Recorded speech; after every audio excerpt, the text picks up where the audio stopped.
Olá, meus queridos planejadores financeiros. Estamos aqui de volta para a gente dar continuidade nesse conhecimento do que está por dentro, né, da psicologia do planejamento financeiro. E esse é o vídeo que nós vamos falar sobre o primeiro domínio dessa área de conhecimento, que fala sobre as atitudes, os valores e os vieses, tanto do cliente quanto do planejador financeiro. E o primeiro ponto que esse domínio traz é a importância de entender a tolerância a risco do nosso cliente. Quando a gente fala de tolerância, risco, talvez já venha à tua cabeça um suitability, se você trabalha em instituição financeira. Mas aqui dentro da psicologia do planejamento financeiro, isso vai muito mais além. Não é apenas olhar dados numéricos, mas entender como a história de vida do cliente pode interferir, né, ou pode contribuir para a percepção de risco do cliente. Aqui nós não olhamos apenas a capacidade real daquele cliente de tomar risco ou não. Aqui nós olhamos sobre o risco percebido pelo cliente. Ou seja, vamos imaginar que você tem um cliente que tem uma aplicação de 3 milhões em uma poupança. Para você, é absolutamente absurdo o cliente manter 3 milhões na poupança. Pode ser, né? Imagina. E que, nossa, principalmente em cenários de juros altos, quanto esse cliente não estaria deixando de ganhar por mês? E você chega com toda a boa intenção do mundo, né, para oferecer para o cliente um CDB ou até mesmo um fundo de renda fixa, né, um fundo simples, em que tenha baixíssimo risco. Porém, esse cliente ele pode se espantar, ele pode resistir ou ele pode jamais querer. Por mais que você tente explicar para o cliente que é um aplicativo de baixo risco, esta informação representa apenas que, em termos numéricos, ou em termos de relação risco-retorno, ou em termos de característica daquele produto, ele de fato representa um risco baixo. Porém, a percepção de risco desse cliente é o que está pesando aí. E essa percepção pode vir por ele já ter tido uma experiência negativa com aplicações financeiras, um amigo, um parente que teve uma experiência negativa depois que tirou o dinheiro da poupança, de repente foi olhar lá, colocou 1 milhão e no outro dia tinha 999 mil. E esse cliente, não, isso aqui é perigoso. Quando nós entendemos que algo é perigoso, ali nós já ativamos os nossos mecanismos de defesa, né? Que é lutar, fugir ou congelar. E aí o que o cliente faz? Ele foge de qualquer coisa que para ele pareça perigoso. Entender isso, entender esse cliente, entender a percepção de risco do nosso cliente é fundamental para que a gente possa aumentar a consciência desse cliente a respeito daquele produto, do risco real daquele produto. Porque às vezes essa percepção de que é algo arriscado, gerando vários vieses, né, de aversão à perda, por exemplo, pode estar porque o cliente ele tem pouca informação a respeito do risco real daquele determinado investimento. Então, quando a gente tem essa compreensão, a gente não fica ali, né, insistindo com o cliente, a gente vai ouvir o porquê, o que significa para ele tirar esse dinheiro da poupança, que experiências ele já teve fora da poupança. A gente vai ajudar esse cliente a compreender com informações muito mais claras a respeito da característica daquele outro determinado produto. Vamos supor aqui um CDB, para que ele possa sentir confiança de sair de um produto que é seguro para outro que também é seguro para ele. Da mesma forma, nós também temos que entender que a nossa tolerância e a nossa percepção de risco, como sendo totalmente diferente do nosso cliente, nós temos que ter uma postura neutra e uma postura em que a gente abre mão um pouquinho aqui do que a gente pensa ou deixa de pensar e a gente vai levar em consideração e entender esse cliente sem julgamento. Muitas vezes, por a gente ter um perfil mais arrojado, por a gente ter uma tolerância maior a risco, a gente quer trazer esse perfil, a gente quer trazer esse jeito para o nosso cliente. E isso acaba assustando. Da mesma forma, por a gente ser avesso a risco, né? Nós temos uma percepção de risco maior do que o nosso cliente em relação a uma determinada aplicação financeira, um determinado investimento, que não é apenas aplicação financeira. A gente pode temer mostrar para o cliente opções que sejam interessantes, porque na cabeça da gente aquilo é perigoso, sem nem saber o que está na cabecinha do nosso cliente. E um ponto que eu acho que é um diferencial que a psicologia do planejamento financeiro traz, ainda falando de risco, é que não o risco nesse contexto não é apenas sobre o risco de um investimento ganhou, teve mais retorno, menos retorno, teve uma oscilação de mercado, mas sobre a gente levar em consideração o perfil de risco do nosso cliente em tudo que a gente recomenda para ele. Por exemplo, o cliente ele pode ter uma percepção de risco super favorável para um investimento em imóvel, um imóvel que está comprando ali na planta.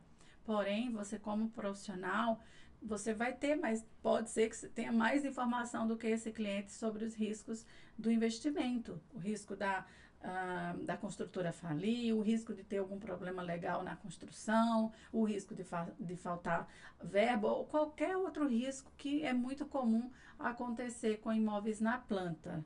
E aí o que acontece? Talvez o cliente, só porque um outro amigo foi lá e comprou um imóvel na planta por 500 mil e vendeu por 600, ele pode estar achando que é a coisa mais segura do mundo, porque afinal é imóvel. Portanto, você já tem aquela informação que, né, no entanto, você já tem aquela informação que esse cliente ele é avesso a risco. Aí não é só porque ele é avesso, por exemplo, tirar o dinheiro da poupança e colocar em um CDB, que ele vai suportar quando ele fizer um investimento que não seja necessariamente aplicação financeira e ele corra o risco de ter algum prejuízo. Então a gente precisa levar em consideração isso para a gente conversar, ter uma conversa mais profunda com o cliente. Por exemplo, o próprio risco da pessoa não aceitar ter uma renda numa previdência, por exemplo. Não, eu não quero, ninguém gosta disso. Um dia eu tive um problema com previdência, não quero saber. Ali a percepção de risco do cliente a respeito de um produto que ele teve uma coisa, que ele teve uma experiência negativa. E não que aqui eu esteja falando nem bem nem mal do produto. Aqui nós estamos. Nem é a ideia. Que a ideia é mostrar para vocês que a percepção de risco do nosso cliente ela precisa ser levada em consideração. Então perceba que aqui a gente não olha para risco apenas considerando aplicações financeiras, mas tudo e qualquer coisa que possa trazer algum prejuízo financeiro para o nosso cliente em qualquer área do planejamento que a gente esteja trabalhando com ele. Outro tema importante que esse domínio traz é sobre os elementos psicológicos do planejador e do cliente nessa relação planejador-cliente. Não sei se você sabia, mas pesquisas mostram que 25%, ou pelo menos 25%, dos problemas que chegam para a gente no planejamento financeiro não são de ordem financeira em si, mas outros problemas, outras questões relacionadas à vida do cliente que impacta o seu lado emocional, que vai trazer e que vai refletir de alguma forma no planejamento financeiro. Por exemplo, o que você faria se um cliente chegasse e dissesse para você: olha, eu estou pensando em me separar do meu cônjuge e eu não consigo mais vê-lo, né, ou vê-la no meu planejamento futuro. Eu quero que você me ajude a fazer um planejamento em que essa pessoa não esteja mais comigo nesse futuro, mas essa pessoa não pode saber. Ou se você recebesse um cliente que dissesse: olha, perdi o meu ente querido e eu não consigo mais enxergar o meu futuro. Para mim não faz mais sentido esse planejamento financeiro, porque em tudo essa pessoa estava incluída e agora ela não está mais. Ou que abordagem você traz quando um cliente que ganhou uma grande herança chega para você e diz: eu não consigo usar esse dinheiro, porque eu me sinto culpado. É como se eu estivesse usufruindo do suor do meu pai, da minha mãe que faleceu. Como que você trata isso? Né? Como que você aborda esses elementos? São elementos psicológicos que vêm para o planejamento financeiro que não tem a ver com cálculo nem com projeção. E a gente precisa ter sabedoria para lidar com essa situação.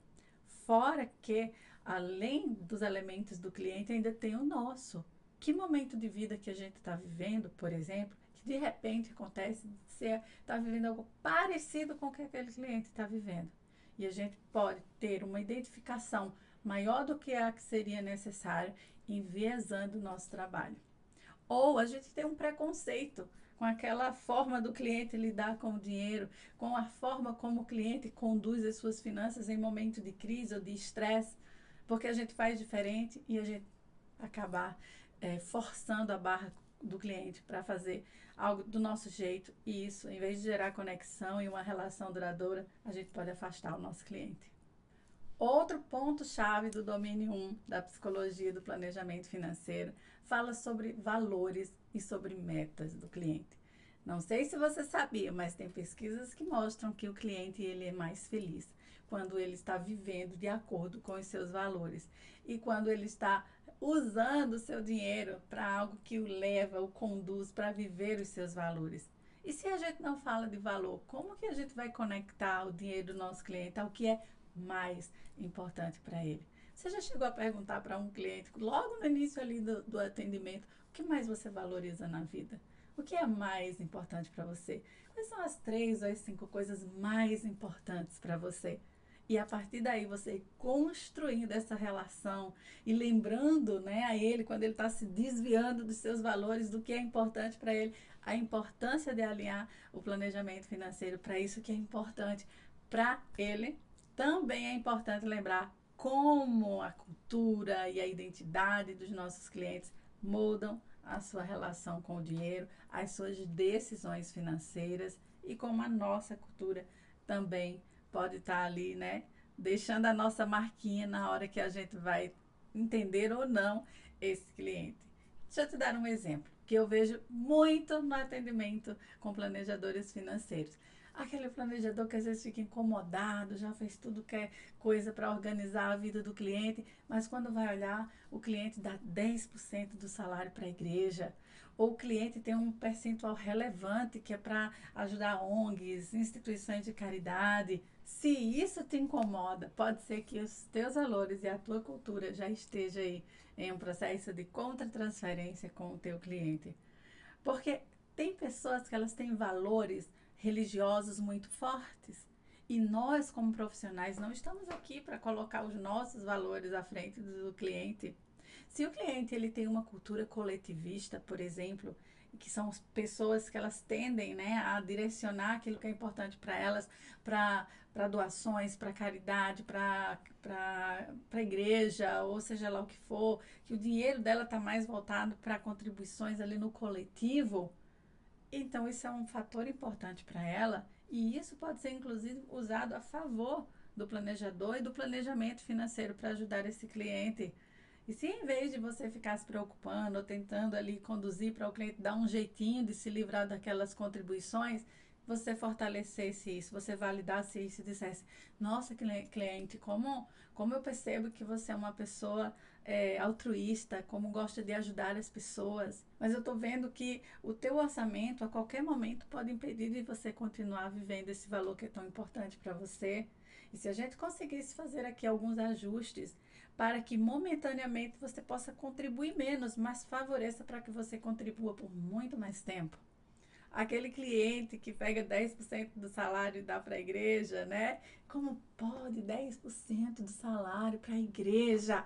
Nossa cultura, religiosa ou não, ali falando mais alto e a gente tendo julgamento do cliente, não é nosso papel fazer o cliente mudar a cultura dele para ajustar o orçamento. O nosso papel é ajustar o orçamento, aquilo que é importante para o cliente, mesmo que seja muito diferente do que é importante para a gente. Então, esses são os pontos-chave desse domínio 1 da psicologia do planejamento financeiro. E no próximo vídeo nós vamos falar sobre o domínio 2.